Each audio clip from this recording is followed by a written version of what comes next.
Lighting को ठीक ठाक करके सिनेमैटिक शॉट्स लिया, स्क्रिप्टिंग में भी बहुत टाइम लगाकर कमाल का स्टोरी बिल्ड किया, लेकिन क्या फायदा अगर उसे कोई देखे ही ना। वीडियो का किस्मत थंबनेल के हाथ पर रहता है। ज्यादातर क्रिएटर सोचते हैं, इंक्लूडिंग मी, थंबनेल्स बस थोड़ा सा फैंसी टेक्स्ट, घटिया सा एक्सप्रेशन और ढेर सारा ग्लो इफेक्ट, काम हो गया। लेकिन सच तो ये है, थंबनेल डिजाइनिंग में डिजाइनिंग सिर्फ 10% एंड साइकोलॉजी 90%। मैंने पिछले 3 सालों में 200 से भी ज्यादा थंबनेल्स बनाए हैं एंड हर एक फेवरेट क्रिएटर का थंबनेल को स्टडी किया है, जिससे मुझे सब में एक सिमिलर पैटर्न दिखा। सो इस वीडियो में वही बताऊंगा और एक 4 स्टेप प्रोसेस दूंगा, जिससे तुम्हारा वीडियो का किस्मत बदलने के चांसेस बढ़ जाएगा। पैकेजिंग, टाइटल प्लस थंबनेल, यही पूरा YouTube गेम का 50% है, क्योंकि ये दोनों अगर बेकार हो गया तो वीडियो पर कोई क्लिक ही नहीं करेगा। वीडियो के अंदर जितना ही वैल्यू रहे, किसी तक वो नहीं पहुंचेगा। डोंट जज a book by its cover, ये बात YouTube के लिए। ऑलवेज जज a video bye its cover. Content creation process का फर्स्ट 50% है थंबनेल एंड टाइटल, यानी पैकेजिंग। उसके बाद स्क्रिप्टिंग, शूटिंग, एडिटिंग वगैरह वगैरह। वीडियो के अंदर इंट्रो का काम है टाइटल एंड थंबनेल में जो मैसेज प्रॉमिस है उसे कंफर्म कराना। इसीलिए कुछ भी करने से पहले टाइटल एंड थंबनेल रेडी होना चाहिए। पूरा कंटेंट क्रिएशन प्रोसेस एक पजल के तरह है, एक के साथ दूसरा लिंक्ड। सोचकर देखो तुम कैसे बिहेव करते हो। यूट्यूब पर वीडियोस देखने के समय पहले स्क्रॉल करते करते एक थंबनेल देखा, अगर वो इंटरेस्टिंग लगा तो और थोड़ा समझने के लिए टाइटल पढ़ते हो, अगर अच्छा लगा देन वीडियो पर क्लिक करते हो, और इंट्रो देखने के बाद एक ओवरऑल इंप्रेशन मिलता है, जिससे वीडियो को कितनी देर तक देखना है वो डिसाइड करते हो। और ये पूरा प्रोसेस सबकॉन्शियसली होता है 2 से 3 सेकंड के अंदर। तो पहले रुकते हैं थंबनेल को देखकर, टाइटल को पढ़ते हैं मीनिंग समझने के लिए, देन क्लिक करते हैं। यानी पूरे वीडियो मेकिंग प्रोसेस में सबसे इंपॉर्टेंस देना होगा टाइटल एंड थंबनेल पर, देन इंट्रो, स्क्रिप्ट एटसेट्रा। तो सब कुछ कंप्लीट करके लास्ट 10 मिनट में थंबनेल डिजाइन ना करके ये एक सोचा समझा क्रिएटिव प्रोसेस होना चाहिए। Aesthetics versus psychology. एक थंबनेल का पर्पस क्या है? फर्स्ट इंप्रेशन में ही क्यूरियोसिटी क्रिएट करके ऑडियंस को रोकना, इसीलिए विजुअली अपीलिंग। एस्थेटिक थंबनेल से ज्यादा इंपॉर्टेंट है साइकोलॉजिकली इफेक्टिव होना। तो डिजाइन करते वक्त इस बात को ध्यान में रखना होगा। जैसे मेरा इस थंबनेल को देखो, देखने में कितना बढ़िया लग रहा है, बिल्कुल पोस्टर के जैसा, लेकिन ये काम नहीं किया। वहीं पर ये थंबनेल जिसमें कलर्स भी ठीक से मैच नहीं किया, वो बढ़िया काम कर गया, क्योंकि पहला थंबनेल देखने में अच्छा लग सकता है लेकिन वो क्यूरियोसिटी क्रिएट करने में नाकाम रहा। वहीं दूसरा थंबनेल देखने में उतना अपीलिंग नहीं हो सकता है, लेकिन टाइटल के साथ बढ़िया तरीके से मीनिंग क्रिएट किया एंड क्यूरियोसिटी क्रिएट करने में भी सफल रहा। So first priority psychology. और मैं सिर्फ ज्ञान पेल के ही भाग नहीं जाऊंगा, पूरा आइडिएशन से लेकर डिजाइनिंग तक का प्रोसेस डिटेल में दिखाऊंगा। Step 2, rough sketches. वीडियो के टाइटल कंफर्म करने के बाद थंबनेल आइडियाज ढूंढना होगा। जैसे इस वीडियो का टाइटल है master the art of thumbnails that will actually work. लेकिन तुम जब ये वीडियो देख रहे हो तब टाइटल थंबनेल दोनों ही चेंज हो सकता है, वो परफॉर्मेंस के ऊपर डिपेंड करेगा। आइडिया मिलने के बाद 1 या 2 रफ स्केचेस बनाना होगा, जिससे क्लियर कॉन्सेप्ट मिलेगा। अब आइडियाज कहां से मिलेगा, यानी स्टेप 1, वो बाद में बताता हूं। अब एक्चुअल डिजाइनिंग प्रोसेस में आगे बढ़ने से पहले डिफरेंट टाइप्स ऑफ थंबनेल्स को समझ लेते हैं, जो हमारा थंबनेल टाइप डिसाइड करने में मदद करेगा। ज्यादातर थंबनेल्स को 4 कैटेगरी में डिवाइड किया जा सकता है। बिफोर आफ्टर थंबनेल्स, नाम सुनकर ही पता चलता है 2 अलग वर्जन को दिखाया जाएगा एक ही ऑब्जेक्ट का। वो बॉडी ट्रांसफॉर्मेशन हो सकता है, रूम सेटअप हो सकता है, कलर ग्रेडिंग हो सकता है, यू गेट द आइडिया। इसमें दोनों वर्जन के अंदर जितना ज्यादा कॉन्ट्रास्ट होगा उतना ही अच्छा। मोमेंट बिफोर एक्शन, वीडियो का क्लाइमैक्स, यानी सबसे इंटरेस्टिंग मोमेंट के ठीक पहले का फ्रेम को दिखाना, जो सही से यूज करने से बहुत ज्यादा क्यूरियोसिटी क्रिएट करेगा। Epic result. बिफोर आफ्टर में जैसे 2 अलग वर्जन को दिखाया जाता है, यहाँ पर सिर्फ रिजल्ट को दिखाया जाएगा, जो कि अचीव करना उतना आसान नहीं है। रिजल्ट एक्सट्रीम होना चाहिए। आइडियली ऑडियंस जो अचीव करना चाहता है या ऑडियंस का जो पेन पॉइंट है उसे दिखाने से बढ़िया काम करता है। अनएक्सपेक्टेड, वियर्ड ऑब्जेक्ट्स, जिनके बारे में हमारा पहले से कोई नॉलेज नहीं है, ऑर्डिनरी लोगों के लिए जो सोचना भी मुश्किल है, वैसा कुछ दिखाया जाता है। अब ये 4 तरह का थंबनेल्स ऑडियंस के मन में कुछ ना कुछ क्यूरियोसिटी, सवाल पैदा करेगा। लाइक बिफोर आफ्टर थंबनेल्स देखकर ट्रांसफॉर्मेशन का जर्नी देखने का मन करेगा, कैसे इसने पॉइंट ए से बी तक गया। मोमेंट बिफोर एक्शन देखकर एक्शन के बाद रिएक्शन कैसा था, एक्चुअल में क्या हुआ क्लाइमैक्स के समय, ये जानने के लिए क्यूरियोसिटी होगा। एपिक रिजल्ट देखकर इसे कैसे अचीव किया और कर पाया या नहीं, ये सवाल उठेगा। और अनएक्सपेक्टेड थिंग्स देखकर ये सच है या नहीं, अगर सच है तो कैसे हुआ, ये जानने के लिए क्यूरियोसिटी होगा। अब हमारे वीडियो के लिए थंबनेल का टाइप चूज करेंगे। टाइटल है master the art of thumbnails that will actually work. तो इसको दिखाने के लिए कौन सा टाइप बढ़िया रहेगा समझते हैं। बिफोर आफ्टर दिखाने से सिर्फ डिजाइनिंग को दिखा सकते हैं, लेकिन साइकोलॉजी वाला पार्ट दिखा नहीं सकते, तो ये नहीं चलेगा। मोमेंट बिफोर एक्शन में रफ स्केच को दिखाया जा सकता है, लेकिन थंबनेल डिजाइनिंग में बहुत ज्यादा एक्साइटेड कुछ तो है नहीं, तो ये शायद काम नहीं करेगा। वियर्ड ऑब्जेक्ट या अनएक्सपेक्टेड कुछ दिखाने के लिए तो है नहीं, तो फाइनली बचता है एक ही ऑप्शन, एपिक रिजल्ट, यानी आज तक जितने भी थंबनेल्स मैंने डिजाइन किया है उनको दिखाया जा सकता है। अब कैसे दिखाना है उसके लिए जानना होगा। Step 1, inspiration. किसी भी क्रिएटिव फील्ड में काम करने के लिए क्रिएटर को हमेशा अलर्ट रहना पड़ता है इंस्पिरेशन ढूंढने के लिए। जब तुम काम पर बैठोगे तब अगर इंस्पिरेशन ढूंढने के लिए जाओगे तो हो गया, बचपन में बारिश होने के समय ड्राइंग करने का बड़ा दिल करता था, लेकिन रंग पेपर लेकर बैठने के बाद क्या ड्रॉ करना है वो सोचते सोचते ही पूरी एनर्जी खत्म हो जाता था। ड्राइंग का भी शुरू ही नहीं होता था। इसीलिए एक फोल्डर क्रिएट करके उसमें इंटरेस्टिंग क्रिएटिव थंबनेल्स को, बुक कवर्स, पोस्टर्स को कलेक्ट करके रखो। जब भी तुम्हें कुछ अच्छा दिखे तुरंत उसे सेव करके उस फोल्डर में डाल देना। किसी भी वीडियो का थंबनेल को डाउनलोड करने के लिए थंबनेल ग्रैबर पे जाकर वीडियो का लिंक को पेस्ट कर देना है एंड डाउनलोड कर लो हाईएस्ट रेजोल्यूशन इमेज को। देन डिजाइनिंग करने के समय इस फोल्डर को ओपन करके देखना है बस। तो इस वीडियो का थंबनेल के लिए मैंने एक म्यूजिक कंपाइलेशन वीडियो का थंबनेल से इंस्पिरेशन लिया है। अब जाकर एक रफ स्केच बना सकते हैं। मैं यहाँ पर दो कॉन्सेप्ट्स ड्रॉ करूंगा। पहले वाले पे शाहरुख खान की तरह पोज देकर हाथ फैलाकर एक फोटो लेना है एंड उसके पीछे बहुत सारे थंबनेल्स को डाल देना है जैसा कि उस कंपाइलेशन थंबनेल में था। एंड सेकंड वाले में फेस का थोड़ा सा क्लोजअप लेना है एंड पीछे की तरफ इशारा करना है और 2-4 थंबनेल्स को डाल देना है बैकग्राउंड पर। और दोनों ही वर्जन में नीचे की तरफ एक ग्रेडियंट डालकर टेक्स्ट डालेंगे। Step 3 elements. डिजाइनिंग में आगे बढ़ने से पहले थंबनेल्स में यूज होने वाला कॉमन एलिमेंट्स को जान लेते हैं। फेस। थंबनेल में अगर फेस रहता है स्पेशली इमोशंस के साथ तो वो बढ़िया काम करता है मोस्ट ऑफ द टाइम। हाँ, लेकिन थंबनेल का मीनिंग के साथ मैच कराना होगा जो मुझे उतना अच्छे से आता नहीं। अक्सर कमेंट्स में लोग बोलते हैं तुम गुस्से में क्यों लग रहे हो। इसके अलावा थंबनेल में फेस रहने से कहीं ना कहीं ओरिजिनल कंटेंट लगता है उस क्रिएटर का। टेक्स्ट। बहुत सारे लोगों को देखा है पूरा का पूरा टाइटल ही लिख देते हैं थंबनेल पर जिसका कोई सेंस नहीं बनता। टेक्स्ट बढ़िया काम करता है अगर वो टाइटल को कॉम्प्लीमेंट करे तभी। थंबनेल में ऐसा कुछ टेक्स्ट डालना होगा जो टाइटल के साथ मिलकर और क्यूरियोसिटी बढ़ाने में मदद करे और मैक्सिमम 3 वर्ड्स यूज करना। इससे ज्यादा यूज करने से ऑडियंस फोकस नहीं कर पाएगा। टेक्स्ट फॉन्ट्स रीडेबल होना चाहिए। सिर्फ देखने में अच्छा लग रहा है इसलिए डाला है ऐसा टेक्स्ट नहीं चलेगा क्योंकि एस्थेटिक्स से ज्यादा इंपॉर्टेंट साइकोलॉजी का है। कलर थ्योरी जानने से थंबनेल में कलर्स को यूज करना आसान होगा। जैसे कॉम्प्लीमेंट्री कलर्स यूज करने से कॉन्ट्रास्ट अच्छा क्रिएट होगा। लाइक ग्रीन बैकग्राउंड पे अगर तुम ग्रीन टी शर्ट पहनोगे तो उतना अच्छे से स्टैंड आउट नहीं होगा। वहां पर टी शर्ट का कलर चेंज करना होगा और वो अगर कलर थ्योरी के हिसाब से करोगे तो और अच्छा होगा। आइकॉन। पॉपुलर रिलेटेबल आइकॉन्स बढ़िया काम करता है कुछ थंबनेल्स में, लेकिन सिर्फ तभी आइकॉन्स यूज करो जब वो कुछ ना कुछ मीनिंग क्रिएट करने में मदद कर रहा हो और बहुत ज्यादा एलिमेंट्स मत यूज करो। थंबनेल के अंदर एक डोमिनेंट सब्जेक्ट रहना जरूरी है और बाकी सारे एलिमेंट्स उसको सपोर्ट करेगा। लेकिन आइकॉन्स मिलेगा कहाँ और वो अगर लो क्वालिटी का हुआ तो उसे कैसे यूज करेंगे। इन सब चीजों के लिए जानना होगा next point. Step 4 resources. Inspiration के लिए पिंटरेस्ट, यूट्यूब के अंदर न्यू टू यू टैब। इसके अलावा बुक कवर्स, मूवी पोस्टर्स, अपने एंटेना हमेशा खुला रखना, हर जगह इंस्पिरेशन मिलेगा। इमेज का कॉम्प्लेक्स एरियाज को एक्सटेंड करने के लिए Adobe Firefly. Icons, textured backgrounds के लिए Freepik, UX swing, flat icons. Low quality image को अपस्केल करने के लिए टोटली फ्री ऑप्शन अपस्केल। और अगर फेस ब्लर हो चुका है उसके लिए मोबाइल में है रेमिनी, फ्री में यूज कर सकते हो लेकिन उसके लिए लाखों एड्स देखना पड़ेगा। अल्टीमेटली थंबनेल पूरा होने के बाद वो डिफरेंट टैब्स पर कैसा लगेगा उसे चेक करने के लिए थम्स अप टीवी, आइडिएशन में मदद करने के लिए चैट जीपीटी। लेकिन उसका ideas as it is copy मत करना, उसे थोड़ा ट्वीक करना होगा अपने हिसाब से। एआई टूल्स को यूज करने से जो रिजल्ट मिलेगा वो तुम्हें औरों से अलग बना सकता है, लेकिन सिर्फ तभी जब तुम एआई को उसका फुलेस्ट पोटेंशियल पर यूज कर पाओगे। देखो यार, चैट जीपीटी पे सिंपल प्रॉम्प्ट्स डालकर जेनेरिक आंसर्स हर कोई निकाल सकता है, लेकिन स्पेसिफिकली तुम्हारे नीड्स के अकॉर्डिंग चैट जीपीटी को कैसे फाइन ट्यून करना है वो अगर तुम्हें सीखना है तो इन्वेस्ट करना पड़ेगा। अब एआई को अच्छे से सीखने के लिए इतने सारे कोर्सेस, ट्यूटोरियल्स में से मैं प्रेफर करता हूँ एक प्रैक्टिकल बुक से सीखना। और जिस बुक ने मुझे मदद किया है वो है generative AI 360 degree by Hitesh Motwani and published by Zebra Learn, जो कि इस वीडियो का स्पॉन्सर भी है। वो अलग बात है, लेकिन ये बुक मुझे पर्सनली अच्छा लगा क्योंकि आसान भाषा में प्रैक्टिकल एग्जांपल्स के साथ और मेरा बचपन का ड्रीम हर एक पन्ने में पिक्चर्स के साथ सारे चीजों को एक्सप्लेन किया है। यानी समझने के लिए कोई टेक्निकल बैकग्राउंड होने की जरूरत नहीं है। इस बुक से तुम बिगिनर से एडवांस लेवल तक की चीजें सीख सकते हो, जैसे एआई क्या है, जनरेटिव एआई कैसे वर्क करता है, चैट जीपीटी, जेमिनाई, क्लाउड, इनको कैसे यूज करना है, prompt engineering, real world use cases सबके लिए, marketing, HR, sales, content creators, list खत्म ही नहीं होने वाला। टेक्स्ट टू इमेज कैसे जनरेट करना है, टेक्स्ट टू वीडियो कैसे जनरेट करना है।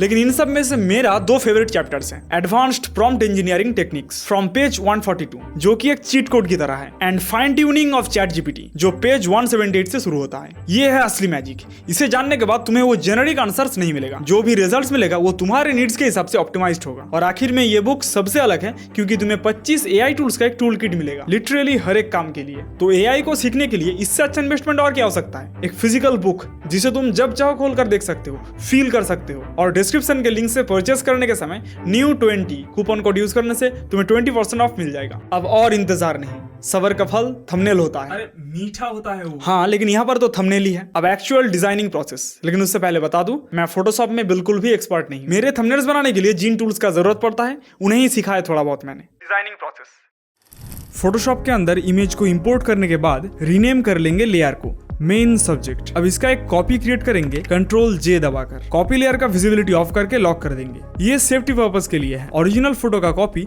हमेशा रखना चाहिए। अब मेन सब्जेक्ट को सिलेक्ट करेंगे, देन इमेज के अंदर से कैनवास साइज सिलेक्ट करेंगे एस्पेक्ट रेशियो ठीक करने के लिए। थंबनेल का एस्पेक्ट रेशियो डाल देंगे 3840 एंड हाइट 2160। ओके, प्रोसीड करना है। अब क्योंकि मैंने DSLR से इमेज क्लिक किया था इसलिए इमेज का साइज कैनवास साइज से बहुत बड़ा है, तो इमेज को एडजस्ट कर लेंगे। फोटो को रोटेट करके सीधा करना होगा। मैंने फोटो बहुत ज्यादा टाइट क्लिक कर लिया है। उसे फिक्स करने के लिए पहले बैकग्राउंड को खाली छोड़कर फोटो को एडजस्ट करूंगा। डन। अब एक एम्प्टी लेयर क्रिएट करेंगे एंड उसे मेन सब्जेक्ट के नीचे प्लेस करेंगे। लेयर को रीनेम करेंगे सॉलिड। टूल्स में से पेंट बकेट टूल को सिलेक्ट करके कोई भी कलर चूज करके एम्प्टी लेयर को फिल कर देंगे। अब जाएंगे फाइल के अंदर, एक्सपोर्ट एज, क्वालिटी को हाईएस्ट सिलेक्ट करके एक्सपोर्ट कर लेना है। अब इस फोटो को हम एक्सपेंड करेंगे एडोब फायरफ्लाई यूज करके। क्रोम ओपन करके एडोब फायरफ्लाई सर्च करना है एंड वेबसाइट पर चले जाना है। मैंने उसके लिए ऑलरेडी शॉर्टकट क्रिएट करके रखा है। ईमेल से लॉगिन करने पर तुम्हें कुछ क्रेडिट्स मिलेगा जो मंथली रिन्यू होगा। वेबसाइट पर जाकर जेनरेटिव फिल ऑप्शन को सिलेक्ट करना है। अपलोड इमेज पर क्लिक करके इमेज को अपलोड करेंगे। अब जिस पार्ट को एक्सटेंड करना है इरेज कर देंगे एंड जेनरेट पर क्लिक करेंगे। मुझे ये वाला ऑप्शन ठीक लग रहा है, हालांकि डिटेल्स बिल्कुल भी नहीं है, लेकिन उसको बाद में देख लेंगे। इसे कीप करते हैं एंड डाउनलोड कर लेते हैं इमेज को। जैसा कि इमेज पर देख सकते हो फेस थोड़ा सा सॉफ्ट है एंड एक्सटेंड किया हुआ पार्ट पर कोई भी टेक्सचर नहीं है। इसे ठीक करने की कोशिश करेंगे अपस्केल यूज करके। ये पूरी तरह से फ्री है एंड ऑफलाइन में भी चलता है। तो यहाँ पर इमेज को ड्रॉप करेंगे एंड मॉडल को जनरल फोटो सिलेक्ट करेंगे एंड अपस्केल। अब जैसा कि देख सकते हो शार्पनेस थोड़ा सा ही बड़ा है एंड एक्सटेंडेड टी शर्ट अच्छी तरह से ब्लेंड हो चुका है। अब सॉफ्टवेयर को क्लोज कर देंगे एंड फोटोशॉप में वही पुराना वाला फाइल ओपन करेंगे। नाउ इसके ऊपर हाई रेजोल्यूशन एक्सटेंडेड वर्जन को डालेंगे। अब सॉलिड लेयर को डिलीट करके एक और लेयर क्रिएट करेंगे जो होगा व्हाइट बैकग्राउंड। कीबोर्ड पर G प्रेस करके पेंट बकेट टूल सिलेक्ट करेंगे एंड बैकग्राउंड कलर को सैंपल करने के लिए ऑल्ट होल्ड करके क्लिक करेंगे एंड व्हाइट बैकग्राउंड लेयर को फिल कर देंगे। अब कुछ नहीं हुआ क्योंकि ब्लू पार्ट इस फोटो के अंदर ही है, इसको इरेज करना होगा। उसके लिए लेयर मास्क क्रिएट करेंगे एंड B प्रेस करके ब्रश टूल सिलेक्ट करेंगे। मेक श्योर कि ओपेसिटी एंड फ्लो 100% रहे एंड फोरग्राउंड कलर ब्लैक रहे। ब्लू एरियाज को इरेज कर देना है। डन। अब extended version, white background and main subject layer को एक साथ मर्ज कर देंगे। तीनों लेयर्स को सिलेक्ट करके कंट्रोल E दबाकर एंड राइट क्लिक करके कन्वर्ट टू स्मार्ट ऑब्जेक्ट। इससे कोई भी इफेक्ट डालने के बाद उसे बाद में चेंज कर पाएंगे। लेयर को रीनेम करेंगे सब्जेक्ट ओरिजिनल, देन डुप्लीकेट करेंगे कंट्रोल J। अब कॉपी लेयर का विजिबिलिटी ऑफ करके लॉक कर देंगे। अब लेयर को सिलेक्ट करके सिलेक्ट सब्जेक्ट पे क्लिक करेंगे जिससे ऑटोमेटिकली सब्जेक्ट डिटेक्ट हो जाएगा। ये ऑप्शन अगर तुम्हारे पास नहीं है तो क्विक सिलेक्शन टूल यूज कर सकते हो। अब सिलेक्शन को और एक्यूरेट करेंगे क्विक सिलेक्शन टूल की मदद से। सिलेक्शन कंप्लीट होने के बाद कंट्रोल J प्रेस करके कॉपी कर लेंगे जिससे सब्जेक्ट का कटआउट निकल जाएगा। लेयर को रीनेम कर देंगे सब्जेक्ट कटआउट। अब बैकग्राउंड प्योर व्हाइट लग रहा है जिसको थोड़ा सा चेंज करना होगा। उसके लिए ग्रेडियंट टूल सिलेक्ट करेंगे। पेंट बकेट टूल को क्लिक एंड होल्ड करके रखने से ये ऑप्शन दिख जाएगा। अब एक रेडियल ग्रेडियंट क्रिएट कर लेंगे जिसको तुम स्टाइल्स में से सिलेक्ट कर सकते हो। ग्रेडियंट लेयर को सब्जेक्ट लेयर के नीचे लाएंगे एंड ग्रेडियंट आइकन के ऊपर डबल क्लिक करके देन ग्रेडियंट के ऊपर क्लिक करके कलर्स को एडजस्ट करेंगे। Light and dark grey use करेंगे, बहुत सटल। अब इन सारे लेयर्स को अनलॉक करके कंट्रोल G प्रेस करके एक ग्रुप के अंदर डाल देंगे एंड रीनेम करेंगे ओरिजिनल। लॉक कर देंगे ग्रुप को।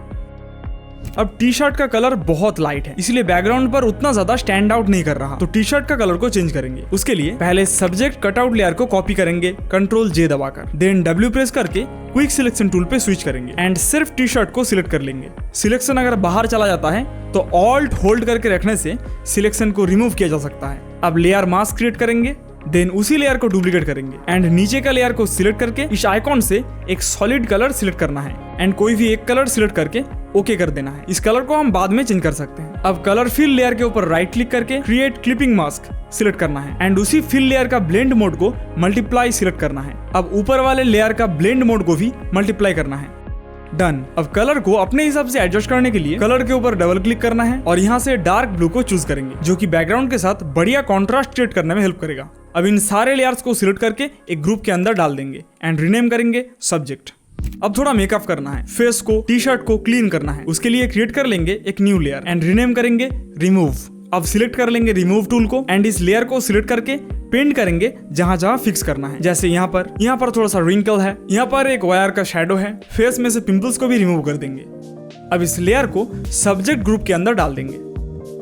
अब नीचे एक डार्क ग्रेडियंट टाइप चाहिए जिसके ऊपर हम टेक्स्ट डालेंगे, तो उसके लिए सिलेक्ट करेंगे रेक्टेंगल टूल को एंड एक बड़ा सा रेक्टेंगल क्रिएट करेंगे।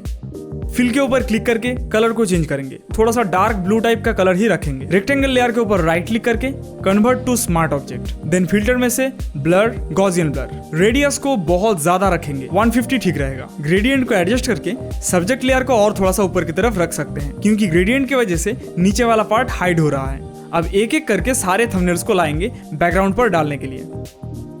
अब सबको एक साथ सिलेक्ट करके साइज को एडजस्ट करेंगे एंड सब्जेक्ट के नीचे प्लेस करेंगे। अब सारे थंबनेल्स को अरेंज कर लेंगे बैकग्राउंड में। डन। सारे थंबनेल्स को एक ग्रुप में डालकर थंबनेल नाम दे देंगे एंड ओपेसिटी थोड़ा सा कम करेंगे। अब इस थंबनेल का बैकग्राउंड व्हाइट होने की वजह से उतना अच्छे से दिख नहीं रहा, तो इस थंबनेल को चेंज करेंगे। नाउ रेक्टेंगल को अनलॉक करके थोड़ा सा नीचे लाएंगे। अब सब्जेक्ट ग्रुप को एक्सपेंड करके ओरिजिनल सब्जेक्ट लेयर को ढूंढेंगे एंड इस पे राइट क्लिक करके स्मार्ट ऑब्जेक्ट में कन्वर्ट करेंगे एंड कीबोर्ड पर Ctrl+Shift+A प्रेस करके कैमरा रॉ फिल्टर अप्लाई करेंगे। अब यहाँ पर कुछ बेसिक एडजस्टमेंट्स करेंगे जिससे स्किन कलर और थोड़ा सा पॉप हो जाए एंड फेस और थोड़ा सा ब्राइट हो जाए। बिफोर आफ्टर देख सकते हो, ओके कर देंगे। लेकिन यहाँ पर एक प्रॉब्लम हो चुका है, हमने जिन पार्ट्स को पहले रिमूव किया था वो डार्क हो चुका है। तो रिमूव लेयर को सिलेक्ट करके पहले इरेज कर देंगे एंड फिर से रिमूव टूल की मदद से फिक्स करेंगे ब्लेमिशेस को। डन। अब थंबनेल ग्रुप को सिलेक्ट करके एक लेयर मास्क क्रिएट करेंगे, देन एक सॉफ्ट ब्रश चूज करके ओपेसिटी एंड फ्लो को थोड़ा सा कम करेंगे एंड थंबनेल्स को हल्का सा इरेज कर देंगे जिससे बैकग्राउंड के साथ अच्छी तरीके से ब्लेंड हो जाएगा। अब टेक्स्ट ऐड करने के लिए एक न्यू लेयर क्रिएट करेंगे एंड रीनेम करेंगे टेक्स्ट। इसको ड्रैग करके सबसे ऊपर प्लेस करेंगे। अब कीबोर्ड पर टी प्रेस करके टाइप टूल को सिलेक्ट करेंगे एंड टेक्स्ट ऐड करेंगे, डिजाइन। इसको सिलेक्ट करके कलर को चेंज करेंगे एंड सिलेक्शन टूल की मदद से साइज को एडजस्ट करके प्लेस करेंगे। अब इसी टेक्स्ट को डुप्लीकेट करेंगे, साइड में प्लेस कर देंगे एंड डबल क्लिक करके चेंज करेंगे टेक्स्ट को साइकोलॉजी। अब दोनों टेक्स्ट का पोजीशन को थोड़ा सा एडजस्ट करके एक न्यू लेयर क्रिएट करेंगे, क्रॉस। डिजाइन वर्ड को क्रॉस करने के लिए ब्रश टूल को सिलेक्ट करेंगे, ओपेसिटी एंड फ्लो को 100 कर देना है। अब राइट क्लिक करके एक टेक्सचर्ड ब्रश को सिलेक्ट करना है, देन साइज एंड कलर को चेंज करके क्रॉस करेंगे डिजाइन टेक्स्ट के ऊपर। कुछ वेरिएशन ट्राई करने के बाद इसे रख दिया। अब एक और न्यू लेयर बनाकर साइकोलॉजी के नीचे प्लेस करेंगे, स्ट्रोक। अब टेक्स्ट का कलर थोड़ा सा चेंज करेंगे, हल्का सा फेडेड येलो जो कि डार्क ब्लू बैकग्राउंड में अच्छे से दिखेगा। अब स्ट्रोक लेयर को सिलेक्ट करके ब्रश को चेंज करेंगे एंड ब्राउन कलर सिलेक्ट करके स्ट्रोक डालेंगे, अच्छे से पेंट करेंगे ताकि पूरा टेक्स्ट का बैकग्राउंड कवर हो जाए। अब नीचे का रेक्टेंगल को सिलेक्ट करेंगे एंड एक ह्यू सैचुरेशन एडजस्टमेंट लेयर क्रिएट करेंगे। इस बटन को इनेबल करने से एडजस्टमेंट सिर्फ रेक्टेंगल के ऊपर ही काम करेगा। अब सैचुरेशन एंड लाइटनेस को थोड़ा सा एडजस्ट करेंगे ताकि ग्रेडियंट थोड़ा सा और डार्क हो जाए, जिससे टेक्स्ट और अच्छे से दिखेगा। रेक्टेंगल लेयर के ऊपर हमने जो ब्लर इफेक्ट डाला था उसे थोड़ा बढ़ाएंगे, गॉसियन ब्लर के ऊपर डबल क्लिक करेंगे एंड रेडियस को एडजस्ट करेंगे, ओके। अब Ctrl+T प्रेस करके रेक्टेंगल को सिलेक्ट करेंगे एंड थोड़ा सा ऊपर की तरफ स्लाइड करेंगे, डन। अब कीबोर्ड पर Ctrl+Alt+Shift+E एक साथ प्रेस करेंगे जिससे सारे लेयर्स मर्ज होकर एक न्यू इमेज क्रिएट हो जाएगा, जिसको रीनेम कर देंगे full merge and right click करके स्मार्ट ऑब्जेक्ट में बदल देंगे। देन एक कर्व्स एडजस्टमेंट लेयर क्रिएट करेंगे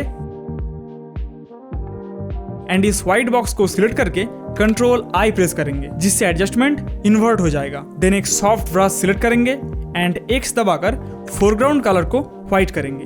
नाउ जिन एरियाज को ब्राइट करना है वहां पर पेंट करते जाना है। प्रेशर सेंसिटिविटी के साथ प्रिसाइजली करने के लिए मैं ग्राफिक्स टैबलेट यूज कर रहा हूँ। माउस से भी हो जाएगा लेकिन मेहनत ज्यादा करना पड़ेगा। अब एक्सपोजर लेयर को सिलेक्ट करके इसका ओपेसिटी थोड़ा सा कम कर देंगे जिससे ब्राइटनेस सटल होगा। अब फुल मर्ज लेयर को सिलेक्ट करके Ctrl+Shift+A एक साथ प्रेस करने से कैमरा रॉ ओपन होगा। अब यहाँ पर कुछ बेसिक एडजस्टमेंट्स करना है, vibrance, texture, vignette etcetera. Before after देख सकते हो, ओके कर देंगे। अब इमेज को एक्सपोर्ट कर लेंगे, Alt+Shift+Ctrl+W। इसका नाम तो शॉर्टकट है लेकिन लेंथ से नहीं लगता। इसे प्रेस करने से एक्सपोर्ट एज का विंडो ओपन हो जाएगा, वहां से क्वालिटी को एडजस्ट करके एक्सपोर्ट कर लेना है। Less is more.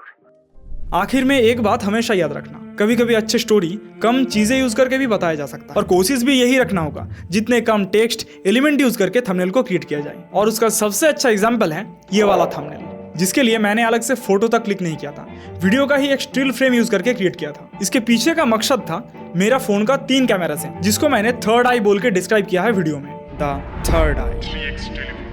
इसीलिए फेस के साइड में फोन को पकड़ा है, जो आंखों का काम कर रहा है। और टेक्स्ट यूज किया ब्यूटी एंड बीस्ट, क्योंकि मेरा फोन देखने में खूबसूरत है। ब्यूटी साइज में छोटा है लेकिन परफॉर्मेंस खतरनाक है, स्पेशली कैमरास, इसीलिए बीस्ट। कलर को अगर देखोगे तो red and blue opposite colours यानी कॉम्प्लीमेंट्री। और टाइटल है you don't need an iPhone to shoot great videos. High contrast, minimal and meaningful thumbnail बना है, दैट्स व्हाई इतना अच्छा परफॉर्म किया है।